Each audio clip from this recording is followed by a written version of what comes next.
করছি আপনারা সবাই ভালো আছেন এবং ভালোর তলে আছেন। আপনারা ভালোবাসেন বলেই প্রতি বৃহস্পতিবার রাত 11টা 59 মিনিটে আমরা ফিরে আসি এই ইউটিউব চ্যানেলটিতে।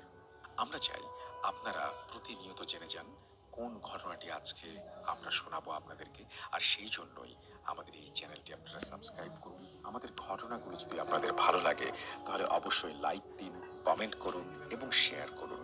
আর সেই সাথে সব সময় আপডেট পেতে আপনারা আমাদের ইউটিউব চ্যানেলটি সাবস্ক্রাইব করুন। আশা করছি আজকের এপিসোডটি আপনাদের ভালো লাগবে। লিখছেন বিসমিল্লাহির রহমানির রহিম। আসসালামু আলাইকুম রাসেল ভাই। ওয়ালাইকুম সালাম। যেহেতু আপনি সব সময় ভালোর দলেই থাকেন, তাই আজ আর জিজ্ঞেস করলাম না কেমন আছেন। আমার নাম নাইম হাসান।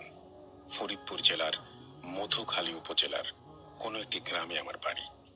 আজকে আমি যে ঘটনাটি শেয়ার করব সেটি মূলত একটি লাশবাহী গাড়িকে কেন্দ্র করে ঘটে যাওয়া একটি ঘটনা। স্টুডিওতে এসে ঘটনা শেয়ার করার ইচ্ছে থাকলেও সময় স্বল্পতার কারণে সম্ভব হয়নি, তাই আমি চাই ঘটনাটি আপনি পড়ে শোনান। ঘটনা শোনা এক লাশবাহী গাড়ির ড্রাইভারের কাছে। তার বাড়িও আমাদের গ্রামে। তিনি সাধারণত লাশ বহন করার কাজে নিয়োজিত। তার নাম রাশেদুল ভাই। এবার আসি ঘটনায়। একদিন তার ডিউটি শেষে রাতের দিকে ঘুমানোর প্রস্তুতি নিচ্ছিলেন। তখন হঠাৎ বস ফোন করে বললেন যে ফরিদপুরে কোনো একটি মর্গ থেকে একটা ময়না তদন্ত করা লাশ নিয়ে মাগুরার এক গ্রামে আসতে হবে। তখন তিনি ঘড়ির দিকে তাকিয়ে দেখলেন 12:30টার মতো বাজে। এই গভীর রাতে তার যেতে ইচ্ছে না করলেও তাকে যেতেই হয়, কেননা এটির ওপরেই তার জীবিকা নির্বাহ করে।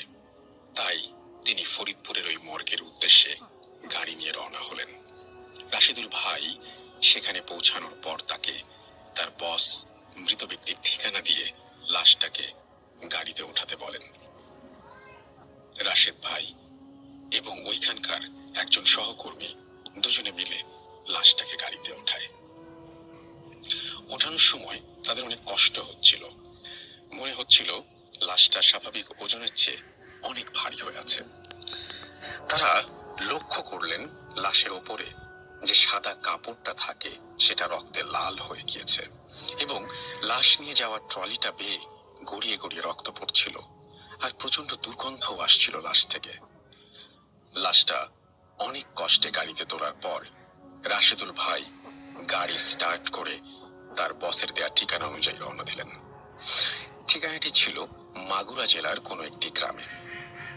গাড়ি চালানোর সময় তার আবার সিগারেট খাওয়ার অভ্যেস ছিল, তাই তিনি একটি সিগারেট ধরিয়ে মুখে নিলেন। তিনি যতক্ষণ গাড়ি চালাচ্ছিলেন সিগারেট খাচ্ছেন এবং সবকিছু তার ঠিকঠাক চলছিল, কিন্তু সিগারেট শেষ হওয়া মাত্রই তিনি অনুভব করলেন পেছন থেকে কেমন যেন ফিস ফিস শব্দ এবং একটা কান্নার আওয়াজ। তিনি ভাবলেন এটা হয়তো তার মনের ভুল। তারপর তিনি অনুভব করলেন গাড়ির ইঞ্জিন থেকে কেমন এক অদ্ভুত শব্দ আসছে, যেমনটা হয় অনেক বেশি ওজনের কোনো বস্তু বহন করলে। তিনি অনেক ঘাবড়ে গেলেন। তারপর তিনি ওই ফিস ফিস শব্দটা আরো জোরে জোরে শুনতে পেলেন, আর তার গাড়ির ওপর থেকে অনেক জোরালো শব্দে ঠক ঠক ঠক ঠক করে আওয়াজ আসছিল। একটা বড় হাতুড়ি দিয়ে লোহার কংক্রিটে 6-7 জন মিলে আঘাত করলে যেমন শব্দ হয়, ঠিক তেমন আওয়াজ। ওপরে কি হচ্ছে তা দেখার জন্য তিনি তার ডান হাত লুকিং গ্লাসটায় লাগিয়ে সুইচটা চেপে উপরের দিকে ঘোরালেন। তিনি দেখলেন ওপরে কয়েকটা কালো রঙের লম্বা লম্বা জন্তু, আবার অনেক লম্বা মানুষের মতো আকৃতির প্রাণীরা কুড়ালের মতো চোখা একটা বস্তু দিয়ে গাড়ির ছাদে আঘাত করছে। এটা দেখে তিনি প্রচন্ড পরিমাণে ঘামতে লাগলেন। তিনি গাড়ির স্পিড বাড়িয়ে দিলেন, তাও যেন পথ শেষ হচ্ছে না। হঠাৎ রাশেদুল ভাই তার গাড়ির হেডলাইটের আলোতে লক্ষ্য করলেন তার গাড়ির সামনে রাস্তার মাঝখানে লম্বা সাদা কাপড় পরা বিভৎস চেহারার একটা মেয়ে দাঁড়িয়ে তাকে ইশারা করে গাড়ি থামাতে বলছে। মেয়েটার চোখ ছিল সম্পূর্ণ ধবধবে সাদা রঙের এবং কাপড়ের আঁচল রাস্তার পাশে এক জঙ্গলের ভেতর ঢুকে গেছে।